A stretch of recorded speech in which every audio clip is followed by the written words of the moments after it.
నాగమల్లేశ్వరి గారు,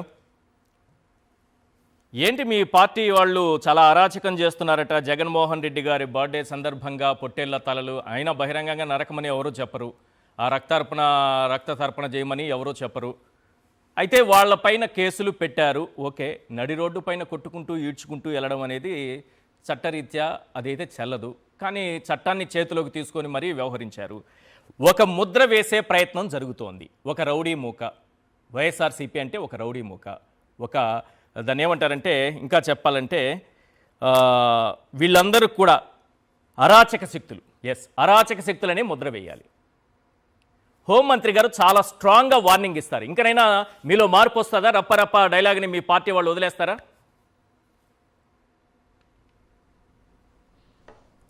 సార్, మీకు ప్యానెల్లో ఉన్నటువంటి పెద్దలందరికీ నా నమస్కారాలు సార్.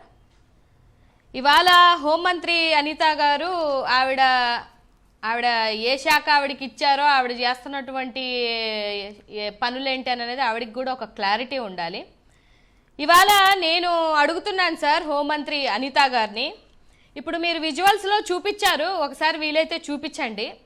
టీడీపీకి సంబంధించి ఆ పచ్చ కండువాలు వేసుకొని వాళ్ళ ఏవైతే పటాలకి మరి అదే గొర్రెపోతులని నరికిన రోజు మన హోంమంత్రి అనిత గారు ఎక్కడున్నారు సార్? ఏ సినిమా ఫంక్షన్లో ఉన్నారు? ఏ ఆడియో ఫంక్షన్లో యాంకరింగ్ చేస్తున్నారు? లేకపోతే ఎక్కడ ఆవిడ సన్మానాలు చేయించుకుంటున్నారో కూడా ఒకసారి ఆవిడ చెప్పాలి. ఒకసారి ఆవిడకి ఉన్నటువంటి ఆ పచ్చ కామెర్లు పక్కకు తీసి చూస్తే రాష్ట్రంలో ఏం జరుగుతుందో అనేది తెలుస్తుంది. ఇవాళ నేను అడుగుతున్న హోంమంత్రి అనిత గారిని, 29 రోజులు ఇప్పటికి, ఈ రోజుతో 29 డేస్ ఈ మంత్కి 86 రేపులు జరిగినప్పుడు రేపు చేసినటువంటి ఏ వ్యక్తినైనా అదే విధంగా 3rd డిగ్రీ చేసి అదే విధంగా ముసుగేయకుండా ఆవిడ ఎక్కడైనా ఏ జిల్లాలో అయినా ఏ స్టేషన్లోనైనా తిప్పినటువంటి దాఖలాలు ఉంటే ఒకసారి క్లిప్పింగ్స్ రూపంలో చూపించమనండి. అంతేకాకుండా లాస్ట్ మంత్ 118 రేపులు అయ్యాయి. సో అప్పుడు ఈవిడ నిజంగానే ఈ రేపులు చేసినటువంటి ఉన్మాదుల్ని ఏం చేశారో కూడా ఆవిడ చెప్పాల్సినటువంటి అవసరం ఉంది.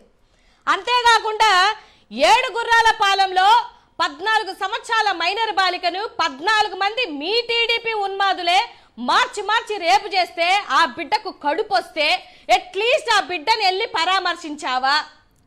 లేదు, ఆ బిడ్డను తీసుకెళ్ళి, ఆ పుట్టిన బిడ్డను తీసుకెళ్ళి శిశు సంక్షేమానికి సంబంధించినటువంటి ఏ శాఖనన్నా ఎక్కడన్నా ఏ డిపార్ట్మెంట్లోనో అప్పచెప్పావా? అంతేకాకుండా కుప్పంలో ఒక ఆడబిడ్డని చెట్టుకు కట్టేసి కొడితే నువ్వు ఈ విధంగా 3rd డిగ్రీ ఇచ్చి ఈ విధంగా నువ్వు ఊరేగించావా? లేదా ఈ దాఖలాలు చెప్పాలి కదా సార్. ఈ రాష్ట్రంలో ఇప్పుడు వచ్చిన బాధ ఏంటంటే, ఏది మా నాయకుడు జగన్మోహన్ రెడ్డి గారు బర్త్డే సందర్భంగా పెద్ద కత్తి పెట్టి కోస్తేనేనంట కేసంట, పెద్ద కత్తి పెట్టి కోసినా కూడా కేసేనంట. ఏది గొర్రెపోతుని ఏదో కోసారని, మరి మీకు సంబంధించినటువంటి మీ టీడీపీ ఉన్మాదుల్ని మీరు అరెస్ట్ చేశారా? మీ సినిమా ఫంక్షన్ లో పవన్ కళ్యాణ్ గారే కత్తి పట్టుకొని తిరిగారు. ఆడబిడ్డల కాదు సార్. మరి ఆ రోజు మరి పవన్ కళ్యాణ్ కూడా అరెస్ట్ చేయాలి కదా, మరి ఆయన కూడా ఉన్మాదే కదా. ఆడబిడ్డ పీకలు కోస్తుంటే ఇక్కడ లెక్క లేదు కానీ, ఆడబిడ్డల్ని రేప్ చేసి చంపేస్తుంటే లెక్క జమ లేదు కానీ, నిసిగ్గుగా వచ్చి ఒక డమ్మీ హోంమంత్రి పదవిలో ఉండి ఏం మాట్లాడుతున్నావు అనిత గారు? నాకు తెలియక అడుగుతాను.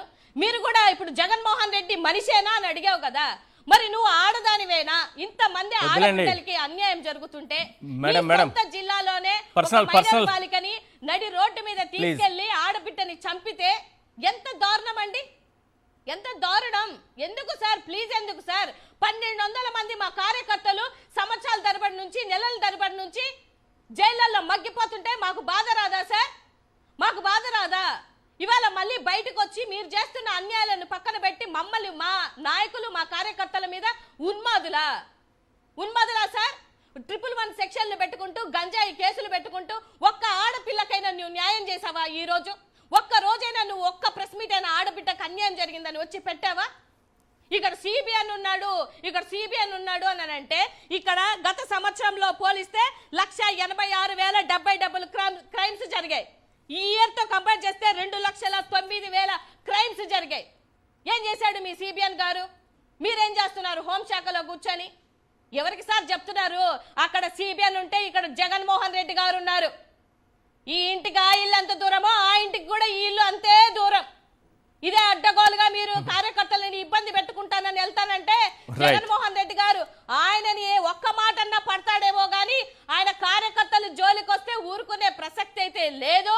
రైట్. డెఫినెట్ గా రాష్ట్రంలో ఉన్నటువంటి ఆడబిడ్డలకి న్యాయం చేసి ఆడబిడ్డలకి వాళ్ళకి ఏ శిక్షలైతే పడించో ఈ రోడ్డు మీద ఆ 14 సంవత్సరాల ఆడబిడ్డను రేప్ చేసిన మీ ఉన్మాదులకి న్యాయం చేసి అప్పుడు మీరు వచ్చి ప్రెస్ మీట్ పెడితే మేము వినడానికి రెడీ. రైట్ రైట్ అండి రామ్నాథ్ గారు. Yes madam.